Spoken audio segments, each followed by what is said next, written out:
സംസ്ഥാനത്ത് വെളിച്ചെണ്ണയ്ക്കും തേങ്ങയ്ക്കും വില കുതിച്ചുയരുകയാണ്. വെളിച്ചെണ്ണ കിലോയ്ക്ക് ഇപ്പോൾ 450 രൂപ മുതൽ 500 രൂപ വരെയുണ്ട്. നാളികേര ഉത്പാദനത്തിലുണ്ടായ ഇടിവും കരിക്കിനുണ്ടായ അധിക ഡിമാൻഡുമാണ് വില ഉയരാൻ കാരണമെന്നാണ് വിദഗ്ധരൊക്കെ പറയുന്നത്. കൊച്ചിയിലെ കമ്പോളത്തിൽ നിന്ന് റാഫി കരീം തത്സമയം ചേരുന്നു. Rafi, good morning. യഥാർത്ഥത്തിൽ കേരളത്തിലെ കമ്പോളങ്ങളിലെല്ലാം തന്നെ ഈ തേങ്ങയുടെ വെളിച്ചെണ്ണ വില കൂടുകയാണ്. ഓണത്തോടെ ഈ വെളിച്ചെണ്ണ വില 700 രൂപയിലെത്തിയാലും അത്ഭുതമില്ലെന്നൊക്കെ കടക്കാർ രഹസ്യമായും പരസ്യമായും പറയുന്നുണ്ട്. Good morning.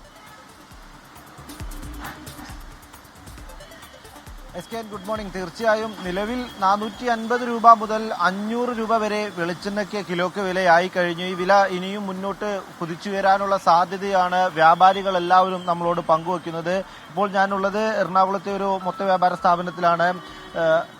വെളിച്ചെണ്ണ വില ഇപ്പോൾ എങ്ങനെയാണ് ഇതിന്റെ ഒരു അവസ്ഥ? വെളിച്ചെണ്ണ ഇപ്പം വരുന്നത് 420 ഏറ്റവും കുറഞ്ഞത്. അത് 360 റേഞ്ചായിരുന്നു. ഇപ്പം ഇന്നലെ പുതിയ സ്റ്റോക്ക് വന്നത് 420 ഏറ്റവും കുറഞ്ഞത്. പിന്നെ കേരയുടെ ഇപ്പൊ സ്റ്റോക്ക് നിലവിലില്ല, അവര് പ്രൊഡക്ഷൻ നിർത്തിയെന്നൊക്കെയാണ് പറയുന്നത്, അറിയാൻ പാടില്ല. അതേപോലെ 470 ഉണ്ട് KPL. എല്ലാം കൂടുതലാണ്, മൊത്തം എല്ലാം കൂടുതലാണ്. ഈ വില കൂടുന്നതനുസരിച്ച് ആളുകളുടെ ഉപയോഗം കുറയുന്നുണ്ടോ? ഇല്ല, ഇപ്പം സത്യം പറഞ്ഞാൽ വെളിച്ചെണ്ണയ്ക്ക് വില കൂടുതൽ കാരണം ചെലവും കൂടുതലാണ്. ആളുകള് കുറഞ്ഞ വെളിച്ചെണ്ണ ഉണ്ടാകുന്ന എല്ലാവരും കൂടുന്ന് പറഞ്ഞുകൊണ്ട് എല്ലാവരും കൊണ്ടുപോയിട്ടുണ്ട്.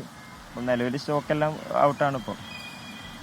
ഈ വില കുറയുമ്പോൾ മറ്റ് വെളിച്ചെണ്ണ അല്ലാതെ സൺഫ്ലവർ ഓയിൽ അങ്ങനെയുള്ള കാര്യങ്ങളിലേക്ക് ആളുകൾ മാറുന്നുണ്ടോ? പൊതുവെ ഇപ്പം ആളുകൾ മാറി തുടങ്ങിയിട്ടുണ്ട് വില കൂടുതൽ കാരണം. 1 ലിറ്റർ ഇപ്പം 500 മേലാകുമ്പം ആളുകൾക്ക് അഫോർഡ് ചെയ്യാൻ പറ്റുന്നില്ല. കാരണം ഇപ്പോൾ കുറവാണ് ഇപ്പം ചില. തീർച്ചയായും ഇവർ പറഞ്ഞതുപോലെ തന്നെ വെളിച്ചെണ്ണ വില ഉയരുമ്പോഴും ഈ ഉപയോഗത്തിന് കുറവില്ല എന്നുള്ളതാണ് വ്യാപാരികൾ പറയുന്നത്. ഒപ്പം തന്നെ ഈ സൺഫ്ലവർ ഓയിൽ അടക്കമുള്ള കാര്യങ്ങളിലേക്കും ആളുകൾ മാറുന്നുണ്ട്. ഈ വെളിച്ചെണ്ണ വില ഇത്തരത്തിൽ ഉയരാനുള്ള ഒരു പ്രധാനപ്പെട്ട കാരണം തേങ്ങയ്ക്കുള്ള ഡിമാൻഡ് കൂടിയതാണ്. ഒപ്പം തന്നെ ഉൽപാദനം കാര്യമായി കുറഞ്ഞിട്ടുണ്ട്. കാലാവസ്ഥാ വ്യതിയാനം മൂലമാണ് ഇത്തരത്തിൽ ഉൽപാദനത്തിൽ വലിയ കുറവുണ്ടായിരിക്കുന്നത്. ഒപ്പം തന്നെ കേരളത്തിലേക്ക് പ്രധാനമായും നാളികേരം എത്തിയിരുന്നത് കർണാടക, തമിഴ്നാട് സ്റ്റേറ്റുകളിൽ നിന്നാണ്. ഈ സ്റ്റേറ്റുകളിൽ കരിക്കിന് വലിയ ഡിമാൻഡ് ഉണ്ടായിട്ടുണ്ട്.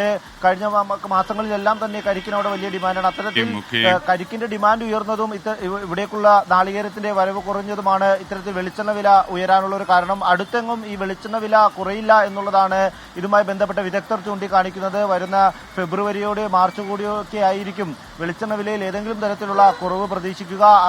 ആ സമയത്തിനുള്ളിൽ വെളിച്ചെണ്ണ വില 700 രൂപയോളം എത്തുമെന്നും വ്യാപാരികൾ അടക്കമുള്ളവർ ചൂണ്ടിക്കാണിക്കുന്നു. റാഫി കരീമാണ് വിവരങ്ങൾ നൽകിയത്.